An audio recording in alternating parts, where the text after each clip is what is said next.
ਖਬਰਾਂ ਦੇ ਇਸ ਬੁਲੇਟਿਨ 'ਚ ਤੁਹਾਡਾ ਸਵਾਗਤ ਹੈ। ਮੈਂ ਹਾਂ ਸਵਰਨਜੀਤ ਸਿੰਘ। ਪਹਿਲਾਂ ਪੇਸ਼ ਨੇ ਚੋਣ ਦੀਆਂ ਖਬਰਾਂ। ਪ੍ਰਧਾਨ ਮੰਤਰੀ ਨਰਿੰਦਰ ਮੋਦੀ ਨੇ ਮੱਧ ਪ੍ਰਦੇਸ਼ ਦੇ ਪ੍ਰਧਾਨ ਮੰਤਰੀ ਗਰੀਬ ਕਲਿਆਣ ਅੰਨ ਯੋਜਨਾ ਦੇ ਲਾਭਪਾਤਰੀਆਂ ਨਾਲ ਵੀਡੀਓ ਕਾਨਫਰੰਸਿੰਗ ਰਾਹੀਂ ਗੱਲਬਾਤ ਕੀਤੀ। ਪ੍ਰਧਾਨ ਮੰਤਰੀ ਨੇ ਕਿਹਾ ਕਿ ਸਰਕਾਰ ਦੇਸ਼ ਦੇ ਹਰੇਕ ਨਾਗਰਿਕ ਨੂੰ ਬਿਜਲੀ, ਪਾਣੀ ਤੇ ਗੈਸ ਸਹੂਲਤ ਦੇਣ ਲਈ ਵਚਨਬੱਧ ਹੈ।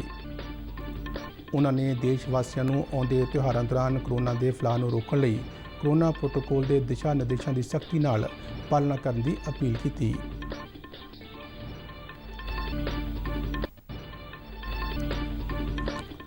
ਭਾਰਤ ਤੇ ਚੀਨ ਨੇ ਪੂਰਬੀ ਲੱਦਾਖ ਦੇ ਗੋਗਰਾ ਖੇਤਰ ਵਿੱਚੋਂ ਆਪੋ ਆਪਣੀਆਂ ਫੌਜਾਂ ਨੂੰ ਪਿੱਛੇ ਹਟਾਇਆ। ਦੋਨੇ ਪਾਸੇ ਬਣੇ ਅਸਥਾਈ ਢਾਂਚੇ ਵੀ ਆਪਸੀ ਸਹਿਮਤੀ ਨਾਲ ਹਟਾਏ ਗਏ।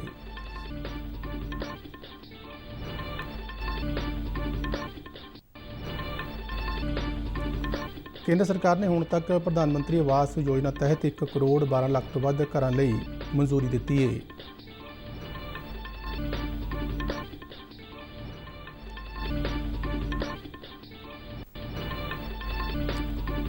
ਦੇਸ਼ ਵਿਆਪੀ ਕੋਵਿਡ ਟੀਕਾਕਰਨ ਮੁਹਿੰਮ ਤਹਿਤ 50 ਕਰੋੜ ਦਾ ਅੰਕੜਾ ਪਾਰ, ਨਵਾਂ ਮੀਲ ਪੱਥਰ ਸਥਾਪਿਤ।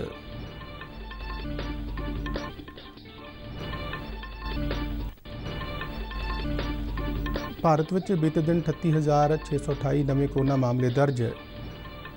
ਇਸੇ ਸਮੇਂ 40,017 ਕੋਰੋਨਾ ਮਰੀਜ਼ ਠੀਕ ਹੋਏ। ਕੋਰੋਨਾ ਤੋਂ ਠੀਕ ਹੋਣ ਦੀ ਦਰ 97.37% ਤੇ ਪਹੁੰਚੀ। ਤੇ ਹੁਣ ਖਬਰਾਂ ਵਿਸਥਾਰ ਨਾਲ। ਪ੍ਰਧਾਨ ਮੰਤਰੀ ਨਰਿੰਦਰ ਮੋਦੀ ਨੇ ਅੱਜ ਮੱਧ ਪ੍ਰਦੇਸ਼ ਦੇ ਪ੍ਰਧਾਨ ਮੰਤਰੀ ਗਰੀਬ ਕਲਿਆਣ ਅੰਨ ਯੋਜਨਾ ਦੇ ਲਾਭਪਾਤਰੀਆਂ ਨਾਲ ਗੱਲਬਾਤ ਕੀਤੀ। ਗੱਲਬਾਤ ਦੌਰਾਨ ਪ੍ਰਧਾਨ ਮੰਤਰੀ ਨੇ ਲਾਭਪਾਤਰੀਆਂ ਨੂੰ ਉਹਨਾਂ ਦੇ ਕੰਮਕਾਰਾਂ ਤੇ ਸਰਕਾਰ ਵੱਲੋਂ ਚਲਾਈਆਂ ਜਾ ਰਹੀਆਂ ਸਕੀਮਾਂ ਬਾਰੇ ਪੁੱਛਿਆ। ਲਾਭਪਾਤਰੀਆਂ ਨੇ ਸਰਕਾਰ ਵੱਲੋਂ ਵੱਖ-ਵੱਖ ਸਕੀਮਾਂ ਤਹਿਤ ਦਿੱਤੀਆਂ ਜਾ ਰਹੀਆਂ ਸਹੂਲਤਾਂ ਤੇ ਤਸੱਲੀ ਪ੍ਰਗਟ ਕੀਤੀ। ਇਸ ਮੌਕੇ ਲਾਭਪਾਤਰੀ ਨੂੰ ਸੰਬੋਧਨ ਕਰਦਿਆਂ ਪ੍ਰਧਾਨ ਮੰਤਰੀ ਨਰਿੰਦਰ ਮੋਦੀ ਨੇ ਕਿਹਾ ਕਿ ਸਰਕਾਰ ਦੇਸ਼ ਦੇ ਹਰੇਕ ਨਾਗਰਿਕ ਨੂੰ ਬਿਜਲੀ, ਪਾਣੀ, ਗੈਸ ਸਹੂਲਤ ਦੇਣ ਲਈ ਵਚਨਬੱਧ ਹੈ। ਉਹਨਾਂ ਕਿਹਾ ਕਿ ਵਿਕਾਸ ਲਈ ਡਬਲ ਇੰਜਨ ਸਰਕਾਰ ਦੇ ਹਾਮੀ ਨੇ। ਪ੍ਰਧਾਨ ਮੰਤਰੀ ਨੇ ਕਿਹਾ ਕਿ ਮੱਧ ਪ੍ਰਦੇਸ਼ ਦੇ ਲੋਕਾਂ ਨੂੰ ਹਾਲ ਹੀ ਵਿੱਚ ਆਏ ਹੜ੍ਹਾਂ ਕਾਰਨ ਕਾਫੀ ਮੁਸ਼ਕਲਾਂ ਪੇਸ਼ ਆਈਆਂ ਨੇ, ਪਰ ਕੇਂਦਰ ਤੇ ਮੱਧ ਪ੍ਰਦੇਸ਼ ਸਰਕਾਰਾਂ ਨੇ ਉਹਨਾਂ ਨਾਲ ਖੜੇ ਹੋ ਕੇ ਉਹਨਾਂ ਦੀਆਂ ਮੁਸ਼ਕਲਾਂ ਨੂੰ ਘੱਟ ਕਰਨ ਲਈ ਸਾਰੇ ਸੰਭਵ ਯਤਨ ਕੀਤੇ ਨੇ। एमपी के अनेक जिलों में बारिश और बाढ़ की परिस्थितियां बनी हुई हैं। अनेक साथियों के जीवन और आजीविका दोनों प्रभावित हुए हैं। मुश्किल की इस घड़ी में भारत सरकार और पूरा देश मध्य प्रदेश के साथ खड़ा है। शिवराज जी और उनकी पूरी टीम खुद भी मौके पर जाकर राहत और बचाव काम को तेजी से कर रही है। एनडीआरएफ हो, केंद्रीय बल या फिर हमारे एयरफोर्स के जवान, हर प्रकार की मदद इस स्थिति से निपटने के लिए राज्य सरकार को जो कुछ भी जरूरत है वो सारी मदद उपलब्ध कराई जा रही है। ਕੋਰੋਨਾ ਮਹਾਮਾਰੀ ਦਾ ਜ਼ਿਕਰ ਕਰਦਿਆਂ ਉਹਨਾਂ ਕਿਹਾ ਕਿ ਪਿਛਲੇ 100 ਸਾਲ ਵਿੱਚ ਅਜਿਹੀ ਵਿਪਤਾ ਵਿਸ਼ਵ ਵਿੱਚ ਕਿਸੇ ਨੇ ਨਹੀਂ ਦੇਖੀ, ਪਰ ਸਰਕਾਰ ਨੇ ਇਸ ਵਿਪਤਾ ਦੀਆਂ ਚੁਣੌਤੀਆਂ ਨੂੰ ਸਵੀਕਾਰਦਿਆਂ ਕਰੋੜਾਂ ਲੋਕਾਂ ਲਈ ਰਾਸ਼ਨ ਮੁਹੱਈਆ ਕੀਤਾ ਤੇ ਪ੍ਰਵਾਸੀ ਮਜ਼ਦੂਰਾਂ ਲਈ ਸਹੂਲਤਾਂ ਦਿੱਤੀਆਂ ਨੇ। ਉਹਨਾਂ ਕਿਹਾ ਕਿ ਸਰਕਾਰ 80 ਕਰੋੜ ਲੋਕਾਂ ਨੂੰ ਮੁਫਤ ਰਾਸ਼ਨ ਮੁਹੱਈਆ ਕਰ ਰਹੀ ਹੈ। ਇਸ ਤੋਂ ਇਲਾਵਾ ਕੋਰੋਨਾ ਦੀ ਦੂਸਰੀ ਲਹਿਰ ਦੌਰਾਨ ਮੁਫਤ 8 ਕਰੋੜ ਗੈਸ ਸਿਲੰਡਰ ਵੀ ਦਿੱਤੇ ਗਏ ਨੇ। प्रधानमंत्री गरीब कल्याण अन्न योजना हो या फिर प्रधानमंत्री गरीब कल्याण रोजगार योजना, पहले दिन से ही गरीबों और श्रमिकों के भोजन और रोजगार की चिंता की गई। इस पूरे कालखंड में 80 करोड़ से अधिक देशवासियों को मुफ्त राशन पहुंचाया गया है।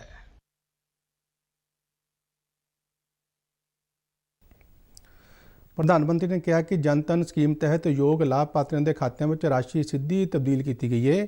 ਉਹਨਾਂ ਕਿਹਾ ਕਿ 9 ਅਗਸਤ ਨੂੰ ਕਿਸਾਨਾਂ ਦੇ ਖਾਤਿਆਂ ਵਿੱਚ ਕਰੋੜਾਂ ਰੁਪਏ ਤਬਦੀਲ ਕੀਤੇ ਜਾ ਰਹੇ ਨੇ। ਇਸ ਮੌਕੇ ਪ੍ਰਧਾਨ ਮੰਤਰੀ ਨੇ ਖਾਦੀ ਦੇ ਮਹੱਤਵ ਬਾਰੇ ਬੋਲਦਿਆਂ ਕਿਹਾ ਕਿ ਖਾਦੀ ਨੂੰ ਭੁਲਾ ਦਿੱਤਾ ਗਿਆ ਸੀ, ਪਰ ਹੁਣ ਇਹ ਇੱਕ ਬ੍ਰਾਂਡ ਬਣ ਗਈ ਹੈ।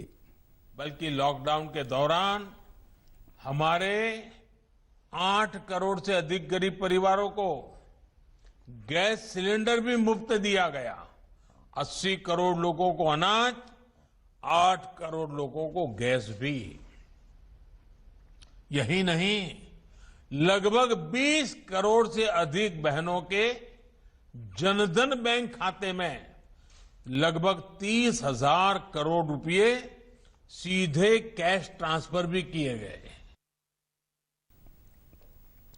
ਪ੍ਰਧਾਨ ਮੰਤਰੀ ਨੇ ਦੇਸ਼ ਵਾਸੀਆਂ ਨੂੰ ਆਉਂਦੇ ਤਿਉਹਾਰਾਂ ਦੌਰਾਨ ਕਰੋਨਾ ਦੇ ਫੈਲਾਅ ਨੂੰ ਰੋਕਣ ਲਈ ਕਰੋਨਾ ਪ੍ਰੋਟੋਕੋਲ ਤੇ ਸਾਵਧਾਨੀਆਂ ਦੇ ਨਾਲ ਕਰੋਨਾ ਦੇ ਦਿਸ਼ਾ ਨਿਰਦੇਸ਼ਾਂ ਦੀ ਸਖਤੀ ਨਾਲ ਪਾਲਣਾ ਕਰਕੇ ਕਰੋਨਾ ਦੀ ਸੰਭਾਵਿਤ ਤੀਸਰੀ ਲਹਿਰ ਨੂੰ ਰੋਕਣ ਦੀ ਅਪੀਲ ਕੀਤੀ। ਇਸ ਸਮਾਗਮ ਵਿੱਚ ਸੂਬੇ ਦੇ ਰਾਜਪਾਲ ਮੰਗੂ ਭਾਈ ਪਟੇਲ ਅਤੇ ਮੁੱਖ ਮੰਤਰੀ ਸ਼ਿਵਰਾਜ ਸਿੰਘ ਚੌਹਾਨ ਨੇ ਵੀ ਸ਼ਿਰਕਤ ਕੀਤੀ। ਭਾਰਤ ਤੇ ਚੀਨ ਨੇ ਪੂਰਬੀ ਲੱਦਾਖ ਦੇ ਗੋਗਰਾ ਖੇਤਰ ਵਿੱਚੋਂ ਆਪੋ ਆਪਣੀਆਂ ਫੌਜਾਂ ਨੂੰ ਪਿੱਛੇ ਹਟਾ ਲਿਆ ਏ। ਦੋਨੇ ਦੇਸ਼ਾਂ ਦੇ ਕੋਰ ਕਮਾਂਡਰਾਂ ਵਿਚਾਲੇ ਗੱਲਬਾਤ ਦੇ 12ਵੇਂ ਦੌਰ ਤੋਂ ਬਾਅਦ ਇਹ ਕਦਮ ਚੁੱਕਿਆ ਗਿਆ ਏ। ਇਹ ਗੱਲਬਾਤ ਬੀਤੀ 31 ਜੁਲਾਈ ਨੂੰ ਪੂਰਬੀ ਲੱਦਾਖ ਦੇ ਚੂਸ਼ਲ ਮਾਲਦੋ ਵਿੱਚ ਹੋਈ ਸੀ। ਇਸ ਖੇਤਰ ਵਿੱਚ ਦੋਨਾਂ ਦੇਸ਼ਾਂ ਦੀਆਂ ਫੌਜਾਂ ਪਿਛਲੇ ਸਾਲ ਮਈ ਤੋਂ ਆਮੋ ਸਾਹਮਣੇ ਡਟੀਆਂ ਹੋਈਆਂ ਸਨ। ਦੋਨਾਂ ਧਿਰਾਂ ਨੇ ਭਾਰਤ ਤੇ ਚੀਨ ਵਿਚਾਲੇ ਪੱਛਮੀ ਸੀਮਾ ਤੇ ਅਸਲ ਕੰਟਰੋਲ ਰੇਖਾ LAC ਦੇ ਨੇੜੇ ਹੋਰ ਖੇਤਰਾਂ ਵਿੱਚ ਆਮੋ ਸਾਹਮਣੇ ਖੜੀਆਂ ਸੈਨਾਵਾਂ ਨੂੰ ਪਿੱਛੇ ਹਟਾਉਣ ਦੇ ਸੰਬੰਧਾਂ ਵਿੱਚ ਗੰਭੀਰ ਵਿਚਾਰ ਵਟਾਂਦਰਾ ਕੀਤਾ ਸੀ। ਰੱਖਿਆ ਮੰਤਰਾਲੇ ਨੇ ਇੱਕ ਬਿਆਨ ਵਿੱਚ ਕਿਹਾ ਕਿ ਸਮਝੌਤੇ ਦੇ ਅਨੁਸਾਰ ਦੋਨੇ ਧਿਰਾਂ ਵੱਲੋਂ ਪੜਾਅਵਾਰ ਤਾਲਮੇਲ ਅਤੇ ਤਸਦੀਕੀ ਤਰੀਕੇ ਨਾਲ ਇਸ ਖੇਤਰ ਵਿੱਚ ਸਰਹੱਦ ਦੇ ਅਗਲੇਰੇ ਪਾਸੇ ਤੈਨਾਤ ਫੌਜਾਂ ਨੂੰ ਪਿੱਛੇ ਹਟਾਇਆ ਗਿਆ। ਫੌਜਾਂ ਨੂੰ ਪਿੱਛੇ ਹਟਾਉਣ ਦੀ ਪ੍ਰਕਿਰਿਆ ਬੀਤੀ 4 ਤੇ 5 ਅਗਸਤ ਨੂੰ ਸ਼ੁਰੂ ਹੋਈ ਸੀ। ਹੁਣ ਦੋਨੇ ਦੇਸ਼ਾਂ ਦੀਆਂ ਫੌਜਾਂ ਸਥਾਈ ਠਿਕਾਣਿਆਂ ਤੇ ਪਹੁੰਚ ਗਈਆਂ ਨੇ। ਮੰਤਰਾਲੇ ਨੇ ਕਿਹਾ ਕਿ ਗੋਗਰਾ ਖੇਤਰ ਵਿੱਚ ਦੋਨੇ ਧਿਰਾਂ ਦੁਆਰਾ ਬਣਾਏ ਗਏ ਅਸਥਾਈ ਢਾਂਚਿਆਂ ਨੂੰ ਆਪਸੀ ਸਹਿਮਤੀ ਨਾਲ ਹਟਾ ਦਿੱਤਾ ਗਿਆ ਹੈ। ਰੱਖਿਆ ਮੰਤਰਾਲੇ ਨੇ ਕਿਹਾ ਕਿ ਇਸ ਸਮਝੌਤੇ ਨੂੰ ਯਕੀਨੀ ਬਣਾਉਣ ਲਈ ਦੋਨੇ ਧਿਰ ਇਸ ਖੇਤਰ ਵਿੱਚ ਆਪਸੀ ਸਹਿਮਤੀ ਦਾ ਸਖਤੀ ਨਾਲ ਪਾਲਣ ਅਤੇ ਸਨਮਾਨ ਕਰਨਗੇ। ਕੇਂਦਰ ਸਰਕਾਰ ਨੇ ਕਿਹਾ ਕਿ ਹੁਣ ਤੱਕ ਪ੍ਰਧਾਨ ਮੰਤਰੀ ਆਵਾਸ ਯੋਜਨਾ ਤਹਿਤ 1 ਕਰੋੜ 12 ਲੱਖ ਤੋਂ ਵੱਧ ਘਰਾਂ ਲਈ ਮਨਜ਼ੂਰੀ ਦਿੱਤੀ ਗਈ ਹੈ ਤੇ 50 ਲੱਖ ਘਰਾਂ ਵਿੱਚ ਲਾਭਪਾਤਰੀਆਂ ਨੇ ਰਹਿਣਾ ਸ਼ੁਰੂ ਕਰ ਦਿੱਤਾ ਹੈ। ਕੇਂਦਰੀ ਹਾਊਸਿੰਗ ਤੇ ਸ਼ਹਿਰੀ ਮਾਮਲਿਆਂ ਬਾਰੇ ਮੰਤਰੀ ਹਰਦੀਪ ਸਿੰਘ ਪੁਰੀ ਨੇ ਦੱਸਿਆ ਕਿ ਪਿਛਲੇ 6 ਸਾਲਾਂ ਵਿੱਚ ਸ਼ਹਿਰੀ ਹਾਊਸਿੰਗ ਖੇਤਰ ਤੇ ਸਰਕਾਰ ਵੱਲੋਂ 11 ਲੱਖ ਕਰੋੜ ਰੁਪਏ ਖਰਚ ਕੀਤੇ ਗਏ ਨੇ। ਉਹਨਾਂ ਕਿਹਾ ਕਿ ਰੀਅਲ estate ਰੈਗੂਲੇਟਰੀ ਅਥਾਰਟੀ ਇਸ ਖੇਤਰ ਵਿੱਚ ਗੇਮ ਚੇਂਜਰ ਸਾਬਤ ਹੋਈ ਹੈ। ਦੇਸ਼ ਵਿਆਪੀ ਕੋਵਿਡ ਟੀਕਾਕਰਨ ਮੁਹਿੰਮ ਤਹਿਤ 50 ਕਰੋੜ ਦਾ ਅੰਕੜਾ ਪਾਰ ਨਵਾਂ ਮੀਲ ਪੱਥਰ ਸਥਾਪਿਤ ਕੀਤਾ। ਸਿਹਤ ਮੰਤਰਾਲੇ ਨੇ ਕਿਹਾ ਕਿ 21 ਜੂਨ ਨੂੰ ਸ਼ੁਰੂ ਹੋਏ ਕੋਵਿਡ ਟੀਕਾਕਰਨ ਦੇ ਸਰਵ ਵਿਆਪੀ ਨਵੇਂ ਪੜਾਅ ਤਹਿਤ ਹੁਣ ਤੱਕ 50 ਕਰੋੜ 3,48,866 ਲੋਕਾਂ ਨੂੰ ਟੀਕੇ ਲਗਾਏ ਗਏ ਨੇ। ਮੰਤਰਾਲਾ ਨੇ ਕਿਹਾ ਕਿ ਬੀਤੇ ਦਿਨ 43 ਲੱਖ ਤੋਂ ਵੱਧ ਕੋਵਿਡ ਟੀਕੇ ਲਗਾਏ ਗਏ। ਮੰਤਰਾਲਾ ਅਨੁਸਾਰ ਇਹਨਾਂ ਵਿੱਚ 22,93,000 ਕੋਵਿਡ ਟੀਕੇ ਦੀ ਪਹਿਲੀ ਖੁਰਾਕ ਅਤੇ 4,32,000 ਟੀਕੇ ਦੀ ਦੂਜੀ ਖੁਰਾਕ 18 ਤੋਂ 44 ਸਾਲ ਉਮਰ ਵਰਗ ਦੇ ਲੋਕਾਂ ਨੂੰ ਦਿੱਤੀ ਗਈ ਹੈ। ਭਾਰਤ ਵਿੱਚ ਬੀਤੇ ਦਿਨ 38,628 ਨਵੇਂ ਕਰੋਨਾ ਮਾਮਲੇ ਦਰਜ ਹੋਏ ਨੇ। ਬੀਤੇ 24 ਘੰਟੇ ਦੌਰਾਨ ਦੇਸ਼ ਵਿੱਚ 617 ਕਰੋਨਾ ਮਰੀਜ਼ਾਂ ਦੀ ਮੌਤ ਹੋਈ। ਹੁਣ ਤੱਕ ਇਸ ਮਹਾਮਾਰੀ ਕਾਰਨ 4,27,371 ਜਾਨਾਂ ਜਾ ਚੁੱਕੀਆਂ ਨੇ। ਕਰੋਨਾ ਮਹਾਮਾਰੀ ਤੋਂ ਦੇਸ਼ ਭਰ ਵਿੱਚ 3 ਕਰੋੜ 10,55,861 ਲੋਕ ਸਿਹਤਯਾਬ ਹੋਏ। ਕਰੋਨਾ ਤੋਂ ਠੀਕ ਹੋਣ ਦੀ ਦਰ ਇਸ ਸਮੇਂ 97.37% ਤੇ ਪਹੁੰਚ ਗਈ ਹੈ। ਪੰਜਾਬ ਦੇ ਮੁੱਖ ਸਕੱਤਰ ਵਿਨੀ ਮਹਾਜਨ ਨੇ ਕਿਹਾ ਕਿ ਪੰਜਾਬ ਸਰਕਾਰ ਦੀਆਂ ਉਦਯੋਗ ਪੱਖੀ ਨੀਤੀਆਂ ਉਦਯੋਗ ਤੇ ਕਾਰੋਬਾਰ ਲਈ ਉਸਾਰੂ ਤੇ ਸਾਜ਼ਗਾਰ ਮਾਹੌਲ ਸਿਰਜਣ ਕਾਰਨ ਪਿਛਲੇ 4 ਸਾਲਾਂ ਦੌਰਾਨ ਪ੍ਰਾਪਤ ਹੋਏ 2,900 ਤੋਂ ਵੱਧ ਪ੍ਰੋਜੈਕਟਾਂ ਦੇ ਪ੍ਰਸਤਾਵਾਂ ਤੋਂ ਸੂਬੇ ਨੂੰ 91,000 ਕਰੋੜ ਰੁਪਏ ਦਾ ਨਿਵੇਸ਼ ਹਾਸਲ ਹੋਇਆ ਹੈ। ਇਹਨਾਂ ਵਿੱਚੋਂ ਕਰੀਬ 50% ਨੇ ਸੂਬੇ ਦੇ ਵੱਖ-ਵੱਖ ਹਿੱਸਿਆਂ ਵਿੱਚ ਪਹਿਲਾਂ ਹੀ ਵਪਾਰਕ ਉਤਪਾਦਨ ਸ਼ੁਰੂ ਕਰ ਦਿੱਤਾ ਹੈ। ਇਹ ਜਾਣਕਾਰੀ ਉਹਨਾਂ ਨੇ ਇੱਕ ਨਿੱਜੀ ਕੰਪਨੀ ਦੇ ਉਪ ਚੇਅਰਮੈਨ ਅਤੇ ਪ੍ਰਬੰਧਕੀ ਨਿਰਦੇਸ਼ਕ ਨਾਲ ਆਏ ਕੰਪਨੀ ਦੇ ਇੱਕ ਵਫਦ ਨਾਲ ਮੀਟਿੰਗ ਦੌਰਾਨ ਸਾਂਝੀ ਕੀਤੀ। ਵਫਦ ਦਾ ਨਿੱਘਾ ਸਵਾਗਤ ਕਰਦਿਆਂ ਮੁੱਖ ਸਕੱਤਰ ਨੇ ਦੱਸਿਆ ਕਿ ਲੁਧਿਆਣਾ ਦੀ ਹਾਈਟੈਕ ਵੈਲੀ ਨੇ ਵੱਡੇ ਉਦਯੋਗਿਕ ਘਰਾਣਿਆਂ ਨੂੰ ਨਿਵੇਸ਼ ਲਈ ਆਕਰਸ਼ਿਤ ਕੀਤਾ ਹੈ। ਉਹਨਾਂ ਦੱਸਿਆ ਕਿ ਇੱਕ ਹੋਰ ਵੱਡੇ ਗਰੁੱਪ ਨੇ 1,000 ਕਰੋੜ ਰੁਪਏ ਦੇ ਨਿਵੇਸ਼ ਦਾ ਪ੍ਰਸਤਾਵ ਦਿੱਤਾ ਹੈ। ਟੋਕੀਓ ਓਲੰਪਿਕਸ ਵਿੱਚ ਅਦਿਤੀ ਅਸ਼ੋਕ ਗੋਲਫ ਦੇ ਵਿਅਕਤੀਗਤ ਸਟ੍ਰੋਕ ਪਲੇ ਵਿੱਚ ਮੈਡਲ ਜਿੱਤਣ ਵਿੱਚ ਨਾਕਾਮ ਰਹੀ। ਉਹਨਾਂ ਨੇ ਚੌਥਾ ਸਥਾਨ ਪ੍ਰਾਪਤ ਕੀਤਾ ਹੈ। ਬੀਤੇ ਦਿਨ ਅਦਿਤੀ ਨੇ ਸ਼ਾਨਦਾਰ ਖੇਡ ਦਾ ਪ੍ਰਦਰਸ਼ਨ ਕਰਕੇ ਮੈਡਲ ਲਈ ਆਪਣੀ ਦਾਅਵੇਦਾਰੀ ਮਜ਼ਬੂਤ ਕੀਤੀ ਸੀ। ਕੁਸ਼ਤੀ ਮੁਕਾਬਲੇ ਵਿੱਚ ਭਾਰਤੀ ਪਹਿਲਵਾਨ ਬਜਰੰਗ ਪੂਨੀਆ ਕਾਂਸੇ ਦੇ ਮੈਡਲ ਲਈ ਫ੍ਰੀ ਸਟਾਈਲ ਕੁਸ਼ਤੀ ਦੇ 65 ਕਿਲੋਗ੍ਰਾਮ ਭਾਰ ਵਰਗ ਵਿੱਚ ਅੱਜ ਆਪਣੀ ਚੁਣੌਤੀ ਪੇਸ਼ ਕਰੇਗਾ। ਬਜਰੰਗ ਪੂਨੀਆ ਬੀਤੇ ਦਿਨ ਅਜ਼ਰਬਾਈਜਾਨ ਦੇ ਹਾਜ਼ੀ ਅਲੀਯੇਵ ਤੋਂ ਸੈਮੀਫਾਈਨਲ ਵਿੱਚ ਹਾਰ ਗਏ ਸਨ। ਹਾਜ਼ੀ ਅਲੀਯੇਵ ਨੇ ਪੂਨੀਆ ਨੂੰ 12-5 ਨਾਲ ਹਰਾਇਆ ਸੀ। ਹੁਣ ਤੱਕ ਓਲੰਪਿਕਸ ਦੇ ਆਏ ਨਤੀਜਿਆਂ ਅਨੁਸਾਰ ਚੀਨ ਸਭ ਤੋਂ ਵੱਧ ਮੈਡਲ ਜਿੱਤ ਕੇ ਪਹਿਲੇ ਨੰਬਰ ਤੇ, ਅਮਰੀਕਾ ਦੂਜੇ ਤੇ ਜਾਪਾਨ ਤੀਜੇ ਸਥਾਨ ਤੇ ਚੱਲ ਰਿਹਾ ਹੈ। ਭਾਰਤ ਨੇ ਹੁਣ ਤੱਕ 5 ਮੈਡਲ ਜਿੱਤੇ ਨੇ, ਜਿਨ੍ਹਾਂ ਵਿੱਚ 2 ਚਾਂਦੀ ਦੇ ਤੇ 3 ਕਾਂਸੇ ਦੇ ਮੈਡਲ ਸ਼ਾਮਲ ਨੇ। ਖਬਰਾਂ ਦੇ ਬੁਲੇਟਿਨ ਸਾਡੇ ਦਰਸ਼ਕ RNUDDK ਜਲੰਧਰ ਦੇ YouTube ਚੈਨਲ, ਫੇਸਬੁੱਕ ਅਤੇ ਟਵਿੱਟਰ ਹੈਂਡਲ ਪੇਜ ਤੇ ਵੀ ਦੇਖ ਸਕਦੇ ਨੇ। ਇਸ ਦੇ ਨਾਲ ਹੀ ਖਬਰਾਂ ਦਾ ਇਹ ਬੁਲੇਟਿਨ ਖਤਮ ਹੁੰਦਾ ਹੈ। ਆਗਿਆ ਦਿਓ। ਧੰਨਵਾਦ।